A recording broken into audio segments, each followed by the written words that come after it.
নমস্কার দর্শক বন্ধু, জ্যোতিষশাস্ত্রের এই বিশেষ অনুষ্ঠানে আপনাদের সকলকে স্বাগত।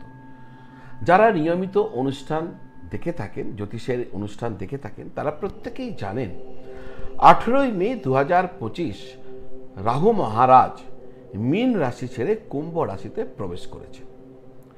তার আগে রাহু যতদিন মীন রাশিতে ছিলেন ততদিন আপনাদেরকে জীবনের প্রায় প্রতিটি ক্ষেত্রে নানা রকম সমস্যা পীড়া ভোগ করতে হচ্ছিল। কিন্তু যেই রাহু কুম্ভ রাশিতে প্রবেশ করলেন তখন তিনি আপনার দশম ঘরে এসে প্রবেশ করলেন। কিন্তু বর্তমান পরিস্থিতির দিকে যদি তাকানো যায় তাহলে দেখবেন দশম ঘরে রাহু প্রবেশ করার পরও আগের মতন তেমনভাবে দুর্ভাগ্য তাড়া না করলেও সৌভাগ্য তেমনভাবে কিন্তু দেখা দেয়নি। অথচ বিভিন্ন আলোচনাতে বলা হচ্ছিল এবার রাহু সবকিছু বদলে দেবে, পাল্টে দেবে। কিন্তু তা সত্ত্বেও আগের মতন অসুবিধা ভোগ করতে হচ্ছে না, আগের মতন সমস্যা নেই, হয়তো অনেক কমে গেছে, কিন্তু সৌভাগ্য তেমনভাবে দেখা দেয়নি। কারণটা কি? তার কারণ বর্তমান পরিস্থিতির দিকে যদি দেখা যায় তাহলে আপনারা জানতে পারবেন। দেখুন, রাহু মহারাজ এতদিন এই যে তিনি প্রবেশ করেছিলেন, প্রবেশ করেই তিনি বৃদ্ধ অবস্থায় ছিলেন। এবার তার গতি হচ্ছে উল্টো, বক্রী গতি, তার উল্টো চাল। ফলে তার এবার ডিগ্রি কমতে কমতে তিনি যুবক অবস্থায় এসে পৌঁছেছেন। 10ই সেপ্টেম্বর তিনি যে ডিগ্রি প্রাপ্ত হয়েছেন তাতে তিনি যুবক অবস্থায়, 2026-এর মে মাস পর্যন্ত তিনি 11 ডিগ্রি অবস্থায় থাকবেন। অতএব এটি হচ্ছে যুবক অবস্থা। যে কোনো মানুষ যেমন বৃদ্ধ অবস্থায় তেমন কাজ করতে পারেন না, কাজের ফল দিতে পারেন না, তার থেকে কাজের আউটপুট পাওয়া সম্ভব হয় না, তেমনি যুবকদের কাছ থেকে কিন্তু অনেক বেশি মানুষ আউটপুট আশা করে, আর যুবক প্রচুর পরিশ্রম করতে পারে। তো রাহু মহারাজ এবার যুবক অবস্থায়, তাই বলা হচ্ছে আগামী 9 মাস আপনার জন্য বিশেষ 9 মাস, স্পেশাল 9 মাস। এই 9 মাসে বৃষ রাশির ক্ষেত্রে রাহু কি পরিণাম নিয়ে আসতে চলেছে আজকের আলোচনা সেটা। কিন্তু তার আগে আপনারা যারা আপনাদের জন্মপত্রিকা আমাকে দেখাতে চাইছেন, জ্যোতিষীয় বিভিন্ন জিজ্ঞাসার উত্তর জানতে চাইছেন, জ্যোতিষ নিয়ে প্রতিকার প্রতিবিধান কি হবে সেই সম্পর্কে আলোচনা চাইছেন, জানতে চাইছেন, আপনারা চাইলে সরাসরি বাড়িতে বসে অনলাইন পদ্ধতির মাধ্যমে অর্থাৎ ভিডিও কলের মাধ্যমে আমাকে দেখাতে পারবেন। আর যদি মনে করেন সরাসরি চেম্বারে এসে দেখা করবেন, সেটাও করতে পারবেন।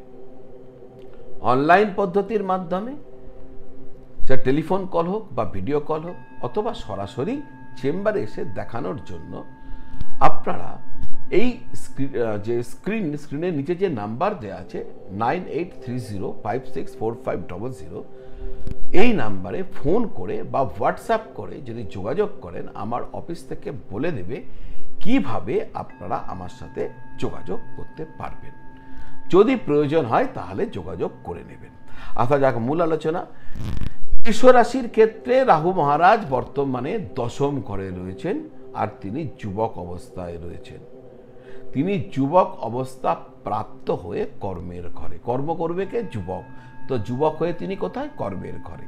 যখনই রাহু মহারাজ কুম্ভ রাশিতে আসেন, জেনারেলি তিনি সাধারণত ভালো ফল দেন, আর তার ভালো ফল দেওয়ার কারণ হচ্ছে এটা রাহুর নিজের ঘর।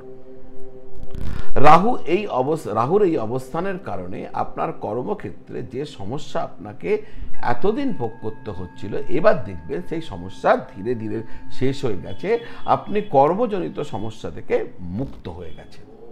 কর্মক্ষেত্রে ঊর্ধ্বতন কর্তৃপক্ষ এবং আপনার যারা কলিগ, তাদের সাপোর্ট, সমর্থন এই সময়কালে যথাযথভাবে পেতে থাকবেন।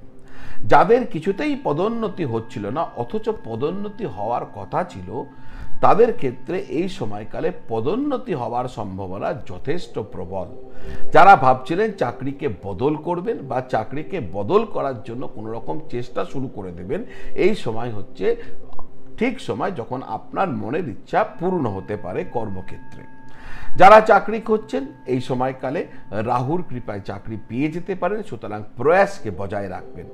যারা এই সময়কালে কোনো প্রতিযোগিতামূলক পরীক্ষাতে বসবেন, সেটা পড়াশোনার ক্ষেত্রে হোক, চাকরির ক্ষেত্রে হোক, যে কোনো ক্ষেত্রে হোক, প্রতিযোগিতামূলক পরীক্ষায় যারা বসবেন তারা যথেষ্ট ভালো ফলাফল করবেন যদি প্রস্তুতি আপনাদের ঠিক হয়ে থাকে। এক কথায় আপনার কাজকে কেন্দ্র করে যাবতীয় সমস্যার সমাধান হয়ে গিয়ে যথেষ্ট অনুকূল সময়কাল দেখতে পাবেন এই সময়কালে, এ নিয়ে কোনো সন্দেহ নেই। ব্যবসায়ীদের ক্ষেত্রে এই সময়কাল অত্যন্ত অনুকূল ফলাফল নিয়ে আসতে চলেছে। যদি কোনো ব্যবসায়িক কাজে আপনার ব্যবসায়িক কাজ কোনো কারণে আটকে গেছিল, সেই আটকানো কাজ আবার শুরু হয়ে যাবে এবং তার সমাধানও হয়ে যাবে। ব্যবসায়িক লেনদেনের ক্ষেত্রে যদি কোনো টাকা পয়সা পাওনা ছিল, এতদিন সেই টাকা পয়সা হাজার চেষ্টা করে উদ্ধার হচ্ছিল না, এইবার আপনার সেই চেষ্টা সফল হয়ে যাবে, বকেয়া টাকা আপনি ফেরত পেয়ে যাবেন। রাহুর দৃষ্টি আপনার দ্বিতীয়ভাবে পড়ার কারণে আপনার সেভিংস নিশ্চিতভাবে এই সময়কালে বৃদ্ধি পাবে। আপনার কথাবার্তা মানুষকে প্রভাবিত করবে, আপনার আত্মীয় স্বজন আপনার পক্ষে থাকবেন, স্বজন সুখ আপনি অনুভব করবেন। যারা ঋণের চাপে জর্জরিত হয়ে আছেন তাদের ঋণকে শোধ করার মতন অপশন, সুযোগ সামনে চলে আসবে। রাহুর দৃষ্টি আপনার চতুর্থভাবে এসে পড়ার কারণে আপনি যদি জনগণকে নিয়ে কোনো কাজে জড়িয়ে রয়েছেন, অর্থাৎ আপনি কোনো ধরুন এনজিও করছেন, কোনো সমাজ সেবা করছেন বা রাজনীতি করছেন, পলিটিক্সে রয়েছেন, যেখানে জনগণের সাথে সরাসরি কানেকশনস, তাহলে সেক্ষেত্রে আপনারা লাভবান হবেন। আপনার কথা আপনি জনসাধারণকে বোঝাতে সক্ষম হবেন। পৈতৃক সম্পত্তি নিয়ে যদি কোনো বাদ বিবাদ চলছিল আর আপনি তার সমাধান চাইছিলেন, সমাধান হয়ে যাবে, এক্ষেত্রে সমাধান বেরিয়ে আসবে। যোগ্য ব্যক্তিদের নাম সুনাম বৃদ্ধি করবে। যারা বাড়ি বা ফ্ল্যাট কেনার চেষ্টা করছিলেন অথবা গাড়ি কেনার চেষ্টা করছিলেন, এতদিন যে কোনো কারণেই হোক সেই চেষ্টা সফল হচ্ছিল না, এই সময়কালে আপনার চেষ্টা সাফল্য পেতে পারে, সেই সম্ভাবনা যথেষ্ট প্রবল। দর্শক বন্ধু, একটা জিনিস আপনাদের সবসময় মনে রাখতে হবে, সেটা হলো রাহু কোনো সময় সব ক্ষেত্রে 100% ভালো সুফল দেয় না। সাফল্যের মধ্যেও কিছু না কিছু সর্বদা কোনো না কোনো সমস্যা, কোনো না কোনো কমি, কোনো না কোনো অভাব তিনি কিন্তু রেখে দিয়ে থাকেন। এই খারাপ প্রভাবকে আপনি তখনই নিয়ন্ত্রণ করতে পারবেন যদি আপনি যে কোনো ধরনের ছল চাতুরি, লোভ, লালসা, কপটতা, ষড়যন্ত্র এগুলো থেকে নিজেকে দূরে সরিয়ে রাখতে পারেন। তবে রাহুর থেকে আপনি পূর্ণ ফল পাবেন। দেখুন, আমি এত ভালো কথাগুলো বলে গেলাম আর আপনারা বলছেন যে কই কিছু তো মিলছে না, কিন্তু এই ফর্মুলাকে মনে রাখতে হবে, রাহু তাকেই দেবে। রাহু আপনাকে প্রচুর লোভ দেখাবে, শর্টকাটের লোভ দেখাবে। দেখবেন চারপাশে প্রচুর লোক জুটে গেছে, বলবেন অমুক জায়গায় টাকা রাখুন, ডবল হয়ে যাবে, 5 ডবল হয়ে যাবে। যেই আপনি লোভে পড়লেন, রাহু আপনার সর্বনাশ করে দিল। কারণ লোভ, লালসা, ছল চাতুরি, এখান থেকে নিজেকে বাঁচাতে হবে। যেই বাঁচবেন, রাহু অ্যাক্টিভেট হয়ে যাবে, আপনাকে রাজা করে দেবে। দর্শক বন্ধু, এবার আসা যাক, এই যে ভালো ভালো কথা বললাম, এগুলো কি আপনাদের প্রত্যেকের জীবনে এরকমভাবেই ঘটবে? তাহলে তার স্পষ্ট পরিষ্কার উত্তর হচ্ছে না।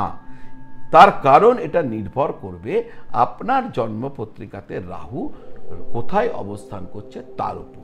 যদি রাহু আপনার লগ্ন থেকে 6 নম্বর, 8 নম্বর বা 12 নম্বর ঘরে রয়েছে, বা বৃশ্চিক বা ধনু রাশিতে বসে রয়েছে জন্মপত্রিকাতে জন্ম সময়, তাহলে এই ফলাফল পাওয়া আপনার পক্ষে সম্ভব হবে না।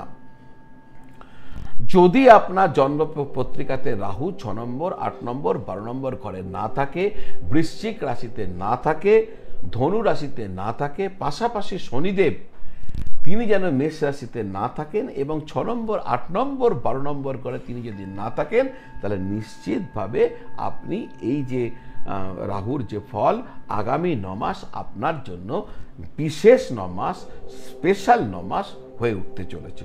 তো দর্শক বন্ধু, আজ এই পর্যন্ত।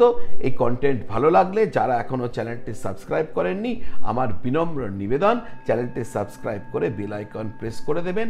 আত্মীয় বন্ধুবান্ধবদের সাথে এই ভিডিও শেয়ার করবেন, এই তথ্য তাদের কাজে লাগতে পারে। আপনারা সকলে ভালো থাকবেন আর সকলকে খুব খুব ভালো রাখবেন। নমঃ শিবায়।